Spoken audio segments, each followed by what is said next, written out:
Organizing is decluttering, taking what you have left and organizing it, and then you get to put your design aesthetic on top of it. If they take a disorganized space, declutter it, and jump to a design aesthetic, and the organization piece doesn't happen, then it looks pretty, but it ends up not functioning, and then they don't use it correctly, and then they're like, well, I don't really understand how to use it.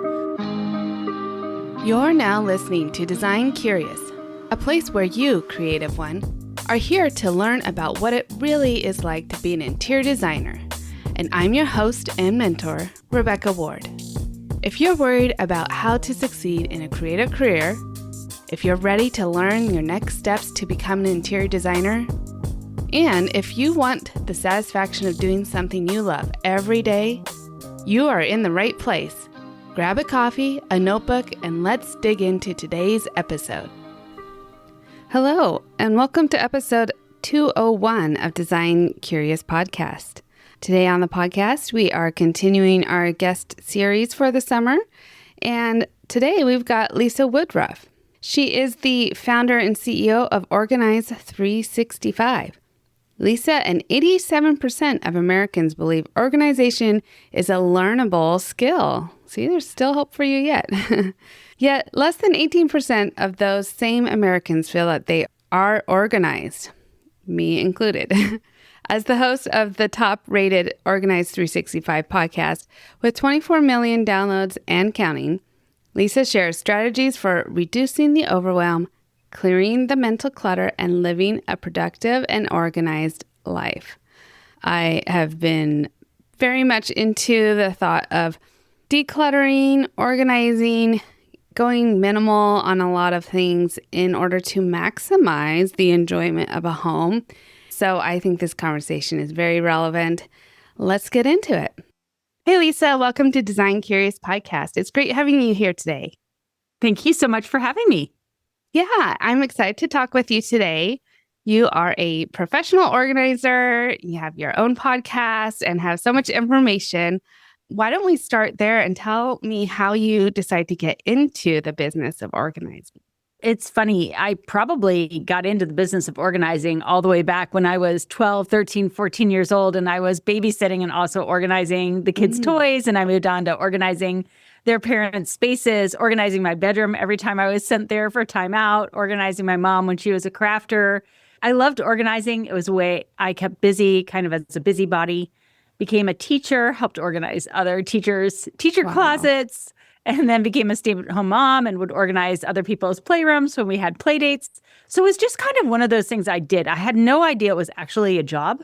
I just thought it was kind of like, I love doing jigsaw puzzles. So everybody's house felt like a new undone jigsaw puzzle to me. So I just kept, organizing when I was anywhere just for fun.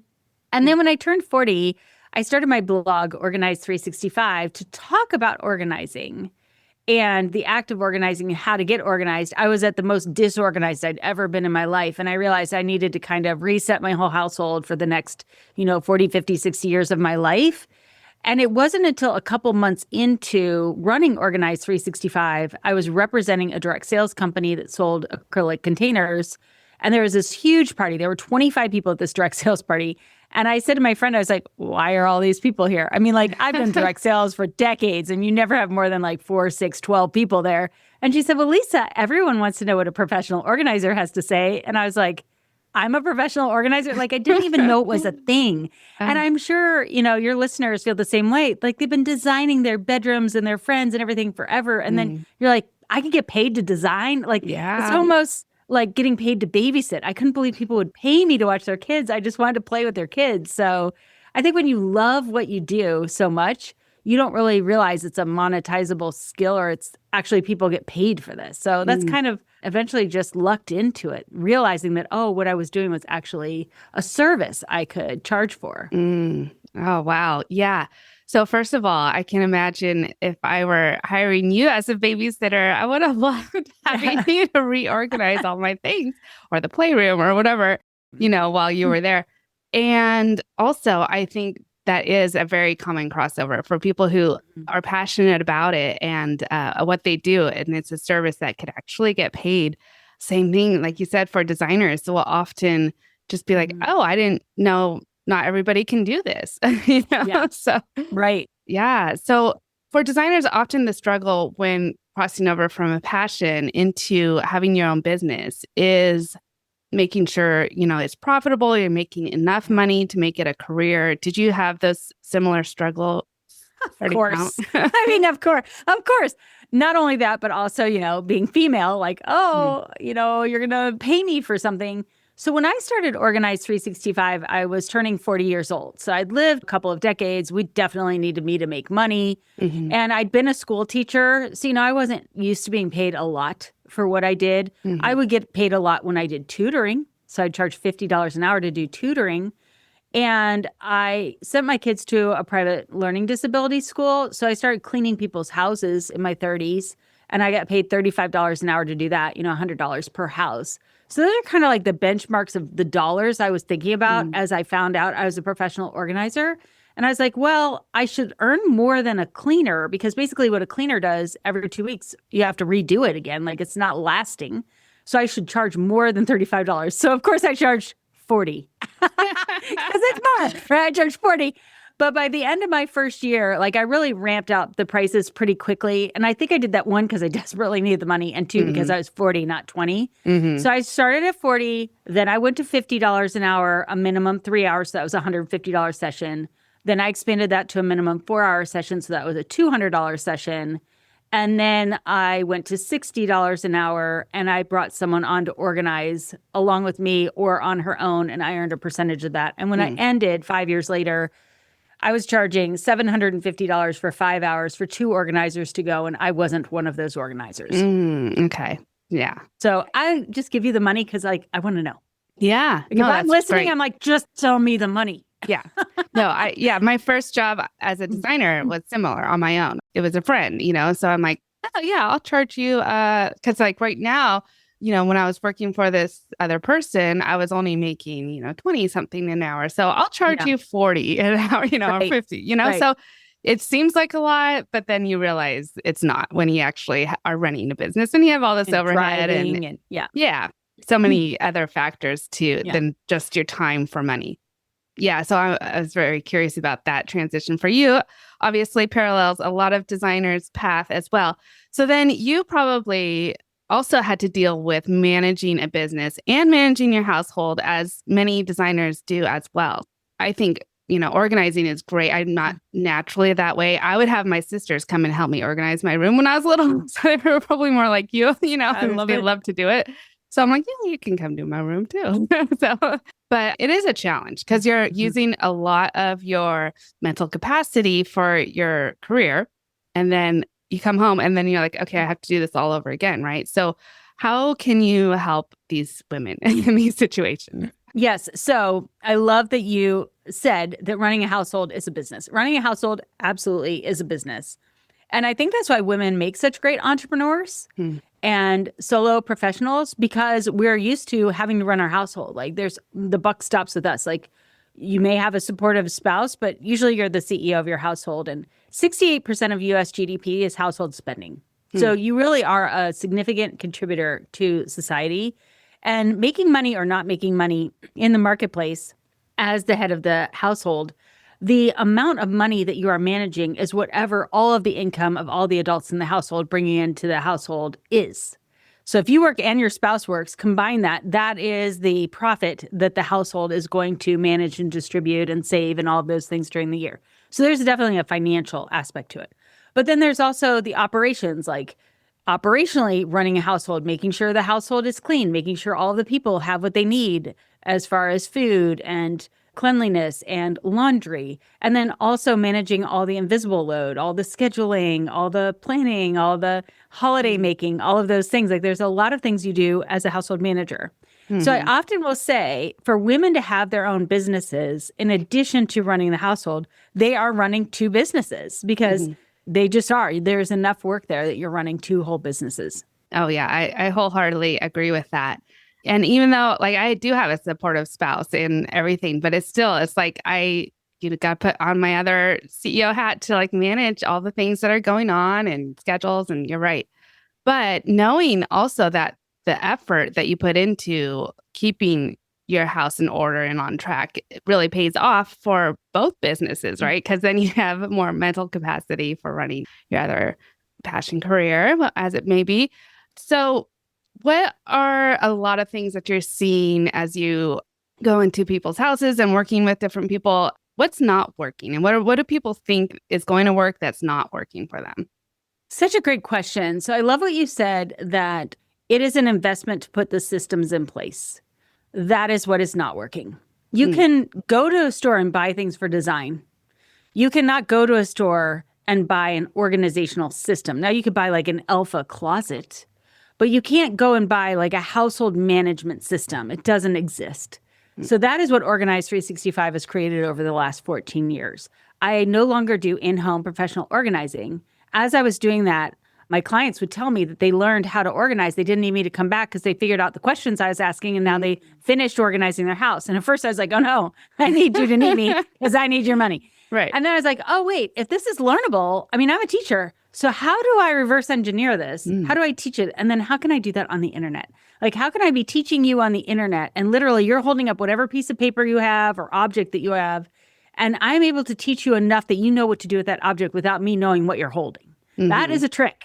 And the podcast really is how I did that, because when you're listening to a podcast, you're thinking about your space. You're not looking at my kitchen and how it looks and making judgments or wishing you had it, or, my style isn't your style. You're just thinking about the space and how you use the space. So it's a learnable skill, and it's something that you could teach online.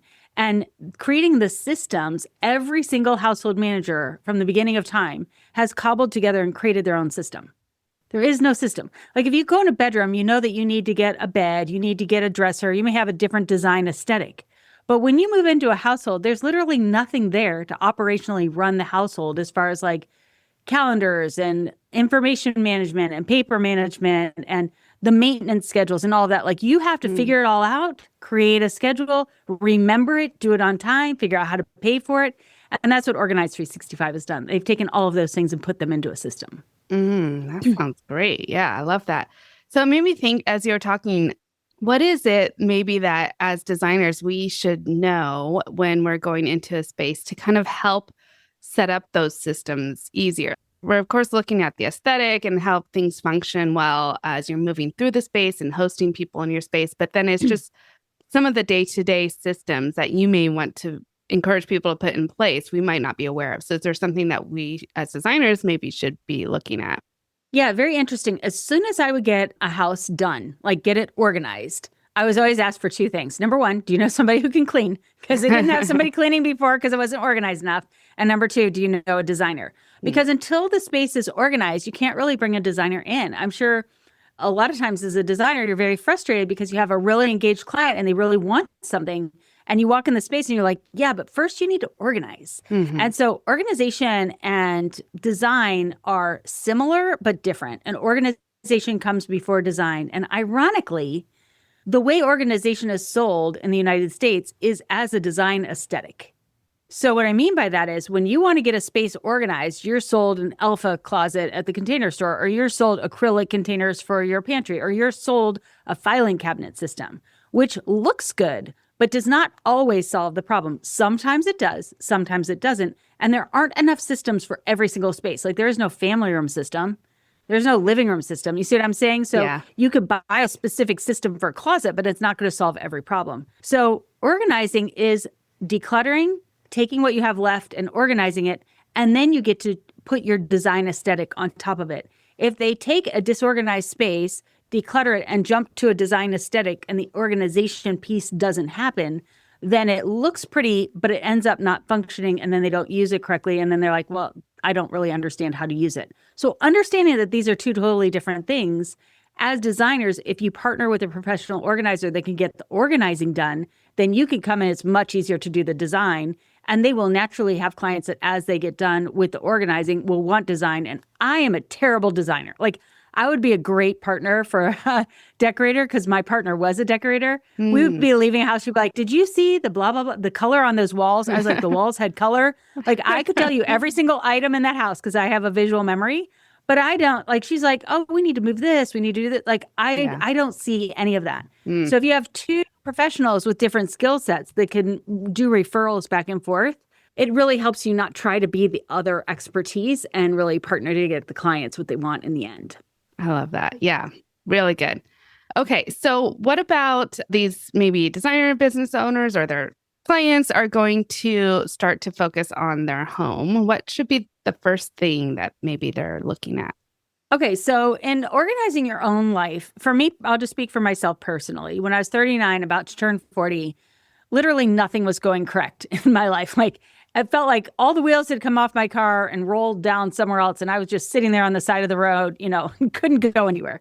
I was like, oh my gosh, how am I going to get out from under this load that I'd created in the first 2 decades of adulthood? The parents, the kids, my parents divorced, my father passing away, my weight, antidepressants, all this stuff. And I was like, okay, well, first I have to get a handle on my to-do list.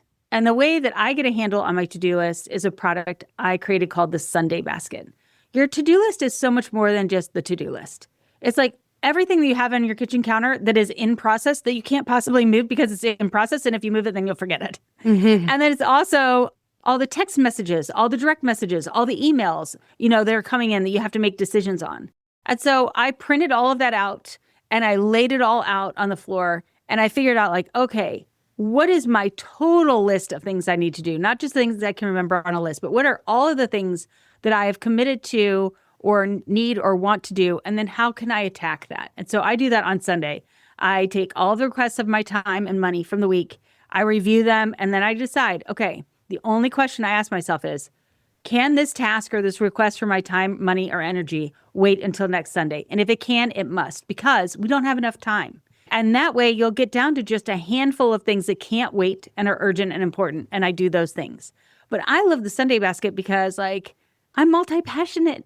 So I have business ideas and kids ideas and household ideas, and I want to capture all the ideas, but I don't want them on a to-do list I'm looking at every day because it's like 4 years worth of work. I can't possibly do all of that. So the first system would be the Sunday Basket, having a place to externalize and write down and capture all of the ideas you have, all the actionables you have, all the things you need to do so that you have more capacity to pick a couple of things and actually get them done without trying to hold all the rest of that in your head.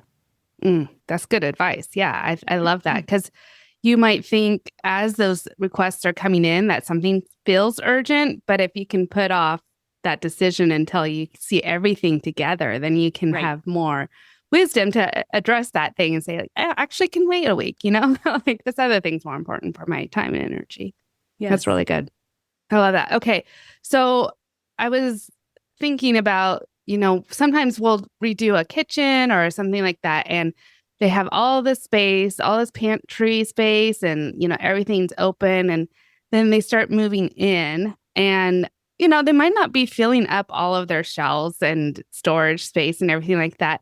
Do you think it's hard for people to have empty shelves, or just open space in their organization? Because sometimes I'm like, if we add more storage here, everybody always asks for more storage, right? But then they just fill it up with stuff. And so it gets crowded and then they need an organizer to come in and declutter and all that stuff, so.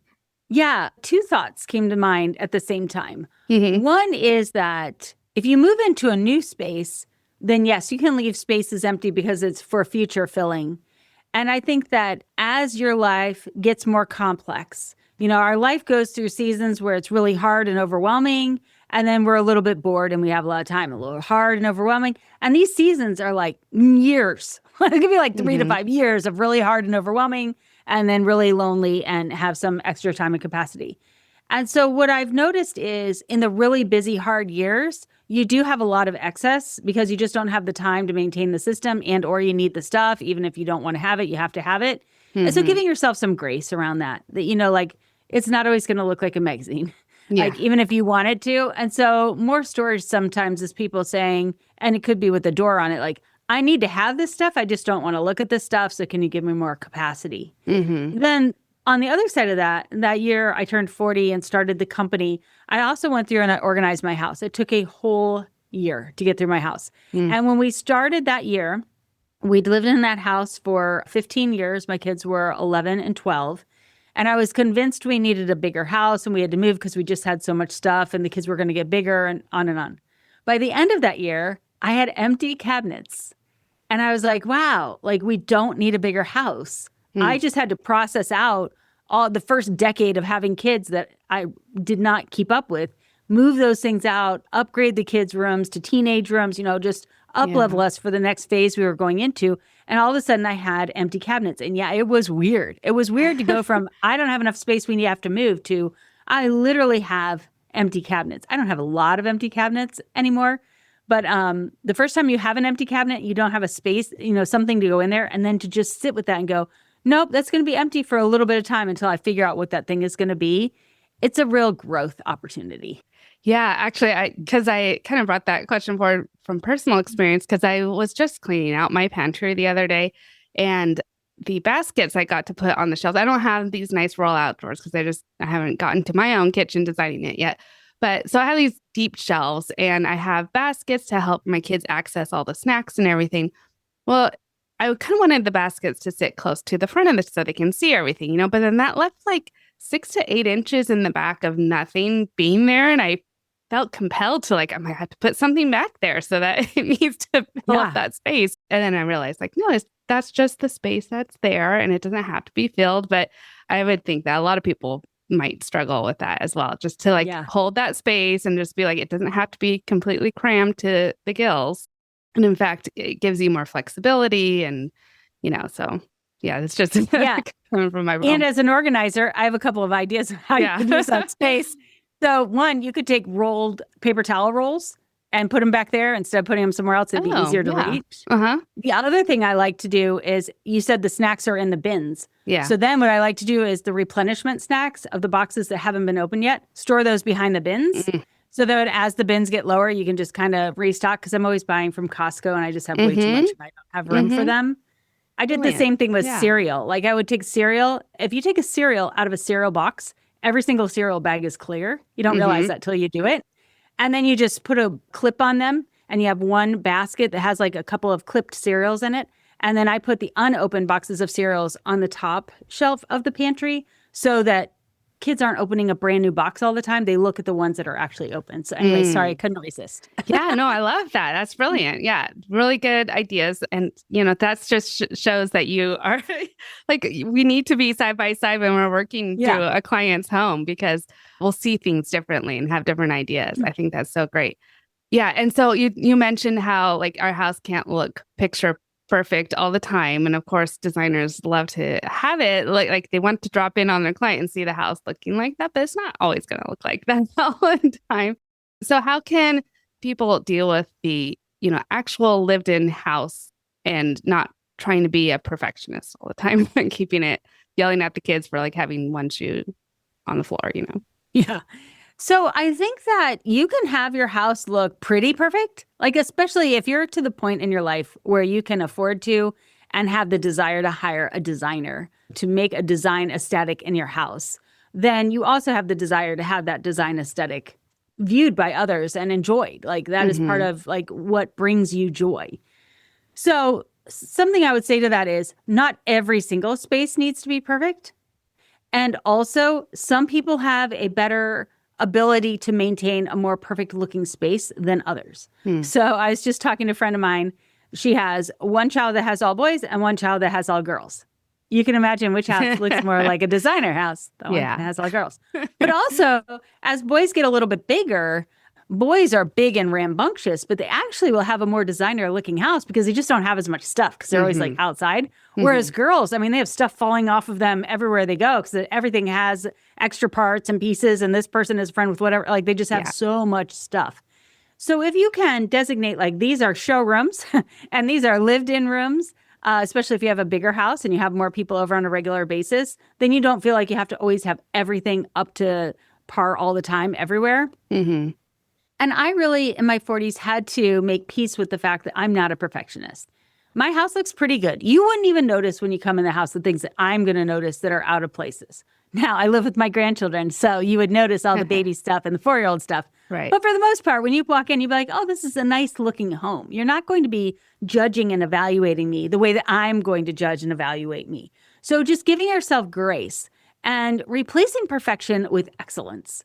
I am a woman of excellence. I do everything with excellent effort, and I put forth my best effort in everything I do, but I know that perfection doesn't exist. And yes, I can get a house to look perfect right before we start a party, but as soon as the first person walks through the door, we're not going to maintain that level of perfection. And I just want to enjoy my friends. I want to enjoy our household. And so you can have a really nice looking house and a really well-designed house without the judgment and the stress of perfection. Yeah, good advice. I know in design, we've had a lot of discussion lately about wellness and bringing in biophilic elements and designing around health and things that will promote longevity. And I know the conversation also extends into organizing with as far as like the mental load that clutter can have. Do you find that that is kind of an uptick in trends for organizing, like that discussion of wellness?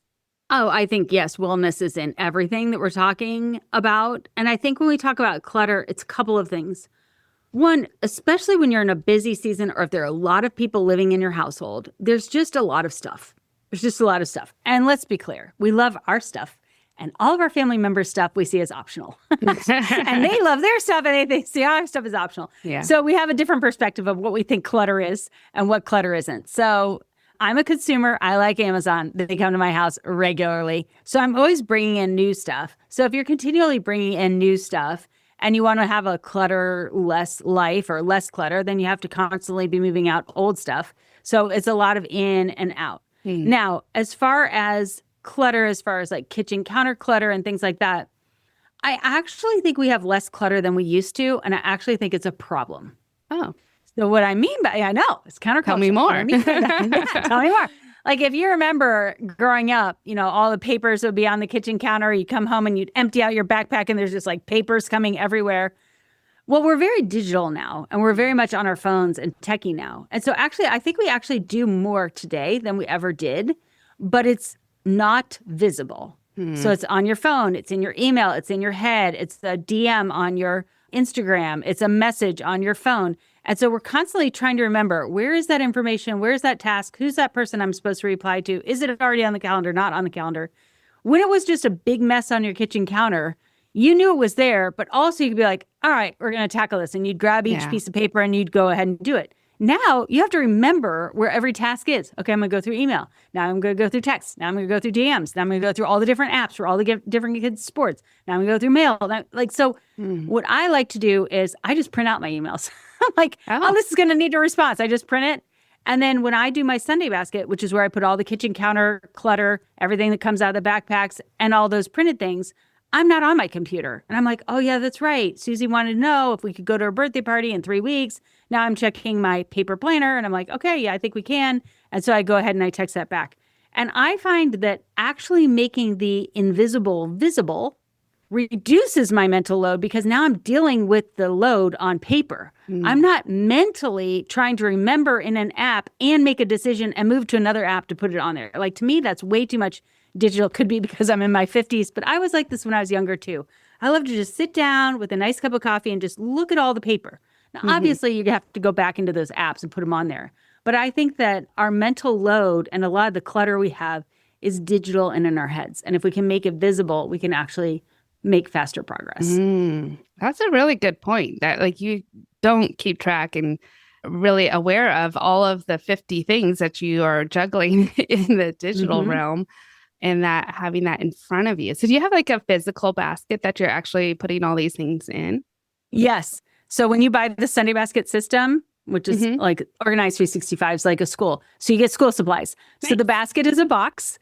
And it comes with 25 slash pockets in it, which are binder inserts. It has a big spot to hold all of the things that would be on your kitchen counter. And then it holds these files upright. And it comes with an online course and a co-working time that we do on Sundays and a whole community, a lifetime community that you're in order to keep this habit going. Okay. And you mentioned a physical planner. Do you have a planner system that you like?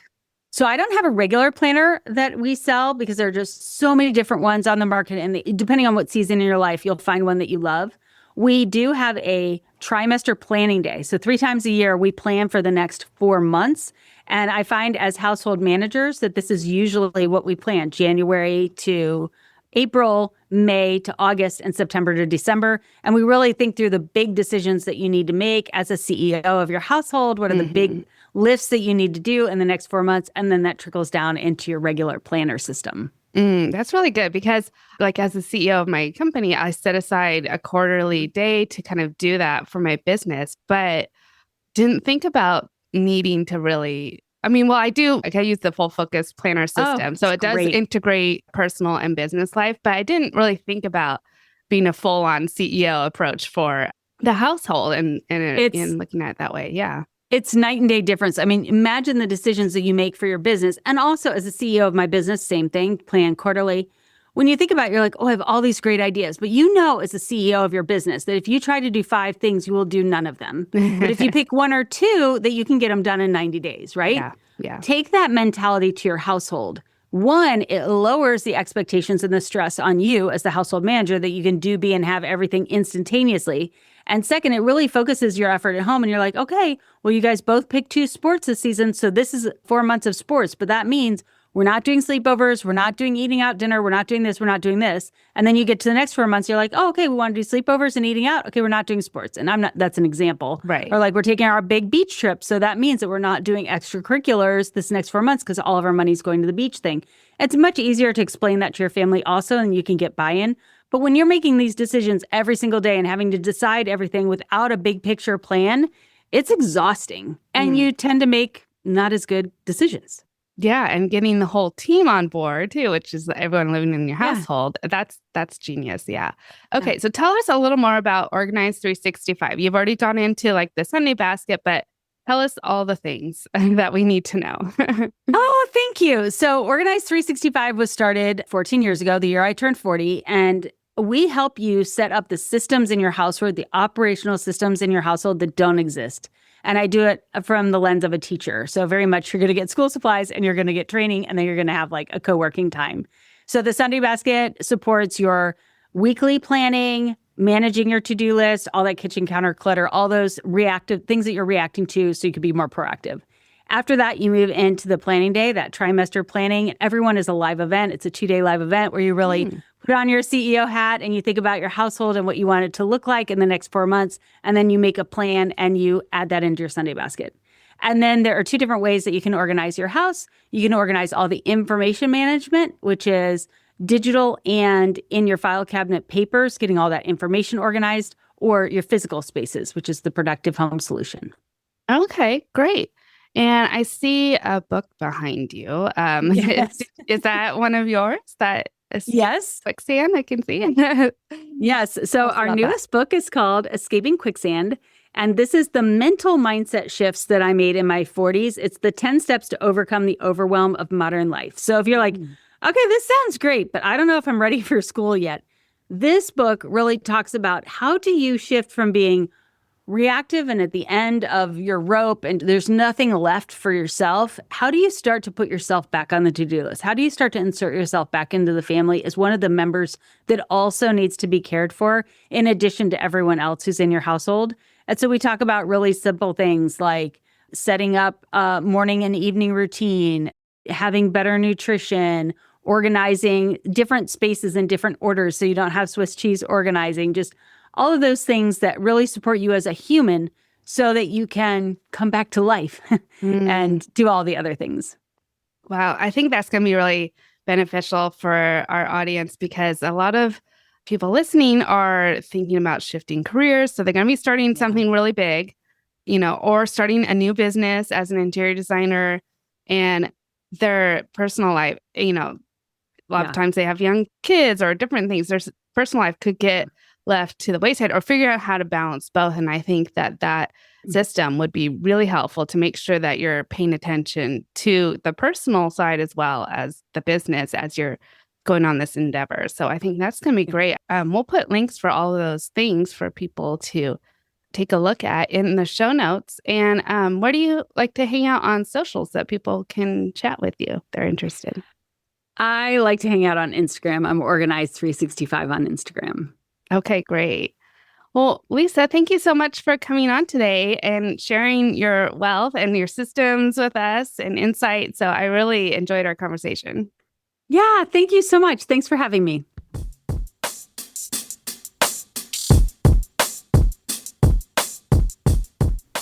So reach out to Lisa and check out her podcast if you'd like to get more from her on organizing and decluttering and staying on top of things. And don't forget to check out the links in the show notes because we've got free things for you there. We've got my design mentor, so you can sign up and work with me, have me as a mentor to help you get your career started the right way and help give you a leg up and all the information going into it, eyes wide open, and make sure that you have realistic expectations from the career. So sign up for that. And then next week, we're going to have another guest interview, so stay tuned. And until then, stay creative. Thanks for listening. If you love this episode, please leave a rating and a review. This helps me reach other curious creatives like you.